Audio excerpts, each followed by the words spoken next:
Hey, what's up everyone? Today we are looking at the third wave of the Bendy action figures by Jakks. It's been a while since I reviewed these figures. The last time I reviewed wave 2 was back in August last year.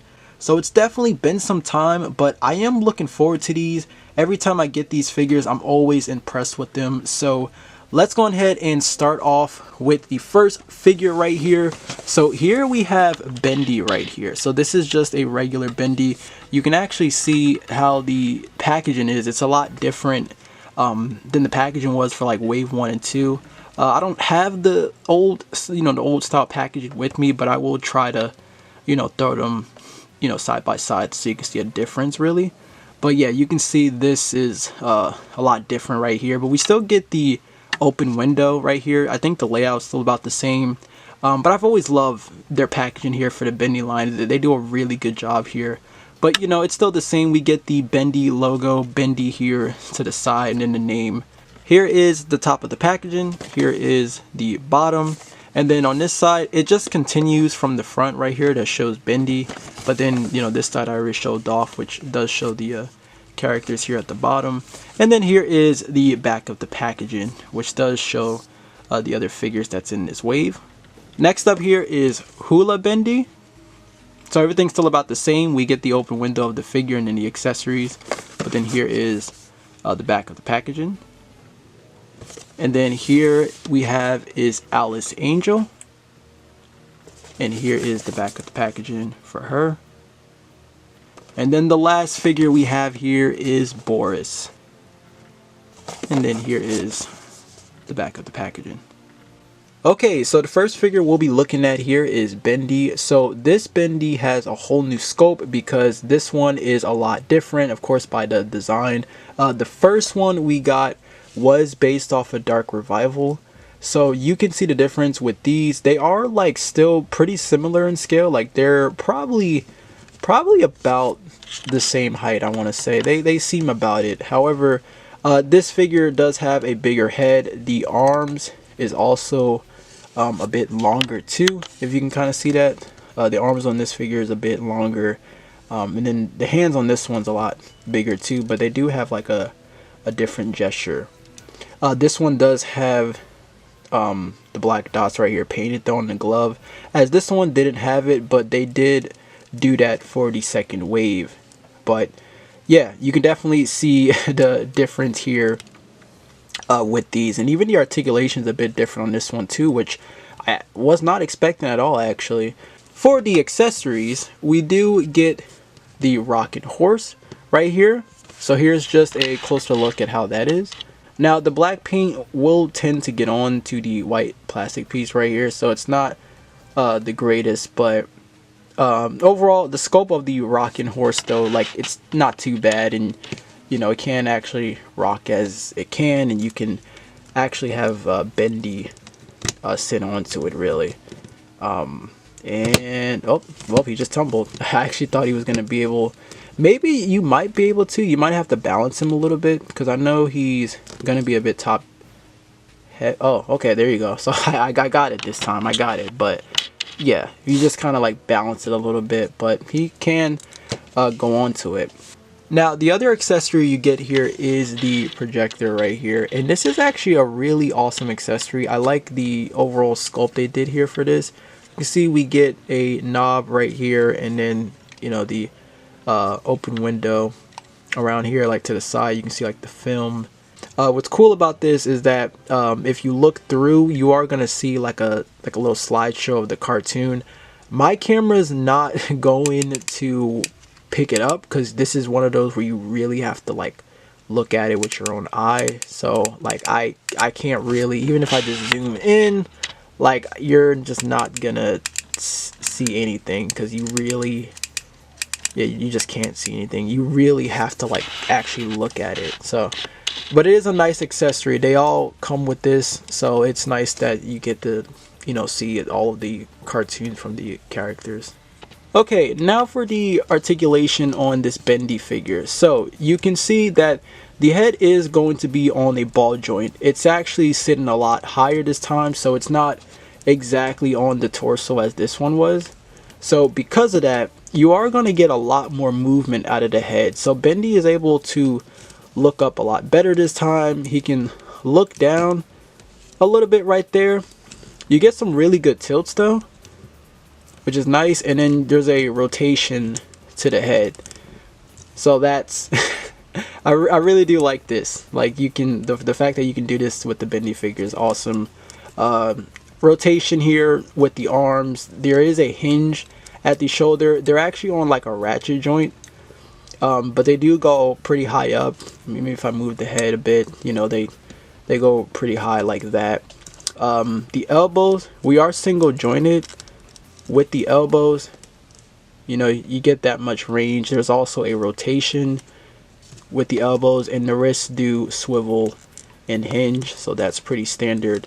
Now for the hips is a bit kind of janky here, just because he has short legs. So you can, you know, you are able to get him to kick forward, and you know, or can I get that joint to get him to kick back? They're a bit loose too. Like, you have to like mess around with it a few times, just because sometimes the foot isn't exactly lined up with the leg. I mean, he can like kick back and forward really. There's also knee joints. I can't really seem to get the knees to bend though. They don't really, I don't know, they're really, the joint's really small, and it doesn't really want to work for me, and I don't want to like snap or anything like that. But there is a rotation to the entire leg, but you can also just rotate like the ankle too, like just the ankle let alone. But again, like, the legs are really small. I can't really seem to bend at the knees. And then here is the Hula Bendy figure right here. So I figured I would just throw both of these in the same segment, as this is, you know, pretty much the exact same figure as this. It just has, you know, the lapo around the head and then the skirt right there. But yeah, I mean, they're really the exact same figure, same articulation, really, just, you know, have those, and of course the accessories that it comes with. This right here though is actually removable, which is nice, so you can, you know, take it off. And I don't know if you really want to throw it onto this figure if you want, but I mean, yeah, it is removable if you wanted to know that. Now the accessories for this figure right here, so this one still comes with the projector. I think they all have a, yeah, they all have like a different viewer, because it does show it in the back of the packaging. But again, I can't really show it that well because they're just, it's really small to see. But we do actually get the bacon suit right here. If you can kind of see that right there. Yeah, the bacon suit, and then you can see Bendy. Now for comparison, here are all the other Bendy figures by Jakks. I still really do like the real world Bendy figure. Maybe it's because there's just a lot more like colors with it, so maybe it just tends to look a lot nicer. But I am still liking the new one here, just because of like the articulation. Not sure if people are going to, you know, like that the head is sitting this high, so it kind of throws it off a little bit. But the articulation on that ball peg is pretty good for this figure. For another comparison, here it is next to the Fat Mojo Bendy figure. This one's in, you know, really bad condition, but you can see they're still pretty similar with the scale in here. They're still like about the same height. Alright, next up here is Alice, and this is also another great release. I'm really loving the sculpt they did here for this figure. Her overall head sculpt is pretty nice too. The likeness to her face though is really nice.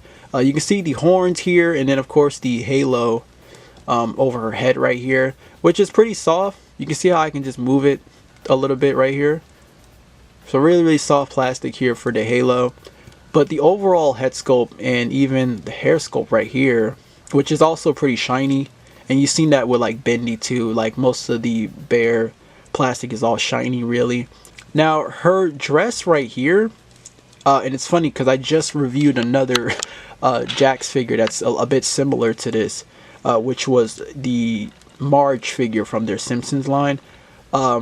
We get a different material here with the dress. So the top is like a hard plastic, the bottom is a little soft. It's not as flexible though as Marge, so she's probably gonna have a hard time with the hips because of that. But you know, there is like a cut really to help out a bit, but it's still not like that flexible though. So you're probably not going to get the best range. But we do have the heels on her feet right here, and she also has peg holes, and that's just how her feet was positioned because she's, you know, standing like that. Now for her accessories, so she does also come with the projector again, so we get that. She also comes with her microphone, which is nice. So this is how it scales with the figure right here, and there's actually a hinge with this, so you can rotate that. It doesn't turn or anything like that, but yeah, we do get the microphone right there. And then, like I mentioned, she does come with a stand right here.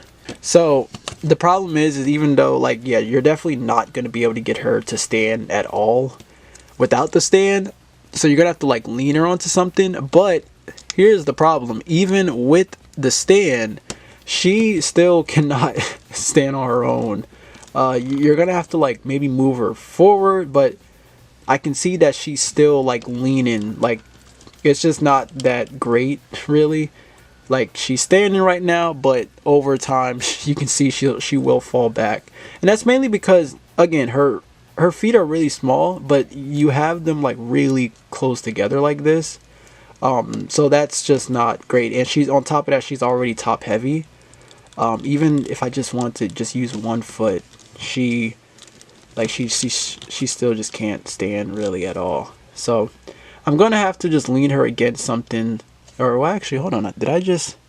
All right, I think I just got it. I don't know how I did that, but she's fine, I guess. All right then. So, all right, we got that. All right, now for the articulation. So, the head is also just on a ball peg. Really good movement. She is able to look up a little bit, and then looking down, just about there. Tilt is really good on that ball peg too. Not bad. And then your standard rotation. Arms rotate as well. We get a hinge to the shoulder, which goes really high. Again, we still got that ratchet joint for these. Single jointed here with the elbows. You get this much range. Not too bad right there. There's also a rotation. Wrists do swivel and hinge as well. Now she does have a waist cut right here for her dress, and you're just gonna get a standard rotation. And I like how it doesn't really break the sculpt that much. It's not really too bad. So I mean, it is on a ball peg really, but you're not gonna get much movement out of that. Just a standard rotation. Now, like I mentioned, the hips, not the best. I do think she gets probably just a little bit more range compared to Marge. Just a little bit, but it's still not a whole lot, and you can kick out to the side just a little bit, like probably just about there really. You're not really going to get too much with this Alice figure. She can bend at the knees right here. Single jointed knees get that much range. There's also a rotation. You can rotate the entire leg too. There's a rotation up there. And then for the ankles, you can rotate them. There is a hinge. They go far. Oh, they're actually pretty stiff. I don't know if I can. There you go. Okay, so they go far forward about there and far back about there. Now for comparison, here is the Jakks Alice figure next to the Fat Mojo one. It's funny that I gotta hold both of these figures because they both have a hard time standing, but if you can get both of these to stand at the same time, this one is a lot taller. Now for another comparison, here she is next to the Twisted Alice and Audrey figure. And another thing I wanted to mention here is that these figures also came with a stand right here. I thought this figure was going to be able to work, but the peg holes on this figure is a lot smaller. So she's not going to be able to work with these stands right here. So just keep that in mind. The peg holes for these figures are a lot bigger. And finally, here we have Boris. Not too bad with this one. This one, I'm really liking the sculpt for Boris right here. The paint apps on this guy isn't really the best though. There's like some paint blemish around the figure. I'll actually zoom in here on the face. It's not really the best. Just around the face overall, you can see how like the black paint just tends to rub on a little bit. It kind of fades a bit there, and even you know, with the overalls too. Got like the paint, the black paint around there. You can kind of see it a little bit here, you know, around the mouth too. And his mouth is it's like open a bit too. Again, just like with the others, there's just not really a whole lot going on with them. You know, from like the design really. Not really a fan of the way how long they made this joint here for the hinge. It throws off the aesthetics here for the glove. Because I'm sure once you bend at the hand, like it's gonna come in contact with the thumb and then stop right there. So not sure why that joint, they made that joint really long, but overall, you know, not too bad. Really, just plain white overalls here, and you can see the peg hole at the bottom of the foot right there. So yeah, that is Boris. Now for the accessories, so Boris is also coming with the projector right here, and then we do get the picnic basket right here, and you can actually move the handles, and then that's the inside of the picnic basket. There's a little bit of details here. Articulation for the head, so the head is also just on a ball peg. Huge improvement actually, you know, compared to like Tom really, except that it doesn't have like the cut for the arm to rotate, but it can like look up though pretty well, and then like looking down just about there, and the tilts is also really good on that ball peg too, and then you get your standard rotation, and then the arms also move back and forth. We do get a hinge to the shoulder, goes high about there. We are single jointed with the elbows, and then there is a rotation, and again wrists do swivel and hinge. The torso, you're just gonna get a rotation here, just a simple rotation. Now for the hips, now I'm not really a fan of the way how, you know, the hips kind of stick out wide like this really, but the way how it works really is you can't really just kick it forward if you really want to. It can't even really kick back as much. Just about there, and then out to the side, you know, like just about here really. But you really have to actually rotate the leg if you want it to kick all the way forward. Now you can turn right here, but you know, it does break the sculpt because of the articulation right there. So there's that, and it's the same with like kicking out to the side. Like you'll have to, you know, move it like that, and I guess if you want to move the ankles, but you do get your thigh cut on that ball peg. We are single jointed with the knees. You get that much range, and there's actually no swivel right there, just a rotation. But for the ankles, they don't really go far back. They're on a hinge, but they can't go far back at all. Far forward barely, and then you have a little bit of like an ankle rocker. Now for comparison, here it is next to the Fat Mojo Boris figure, and yeah, this is definitely a huge upgrade. You see what I mean now when I say that they definitely just nailed it here for the sculpt, because I'll be honest, when this Boris figure came out, I really didn't really like this one as much. I just thought he looked really weird, honestly. And then here's one last comparison, but here's Boris next to the Jakks Tom figure. Okay, so final thoughts on the third wave of the Bendy action figures by Jakks Pacific. This is another solid wave, not as strong as the first two waves just because we are getting two Bendy figures in this one, but it's not bad by all means. I can say after handling these figures, these are pretty impressive for the price point. Jakks has still been killing it with the Bendy line so far. I do have issues with these figures. The legs on Bendy are too flimsy and the knees can't really bend that well. Alice has a hard time standing even with the stand they provide for her. And the paint applications for Boris aren't too great, plus his hips stick out too far. However, the articulation is still great. I like the accessories that they came with, especially the projector. The new packaging is awesome. They nailed it with the sculpt on these characters. I definitely recommend picking these up if you really like Bendy. I got these at Walmart, but they are also showing up at GameStop. But let me know what are your thoughts on these in the comments down below. As always, thank you all so much for watching. I hope you enjoyed the review, but until then, take care, my friends.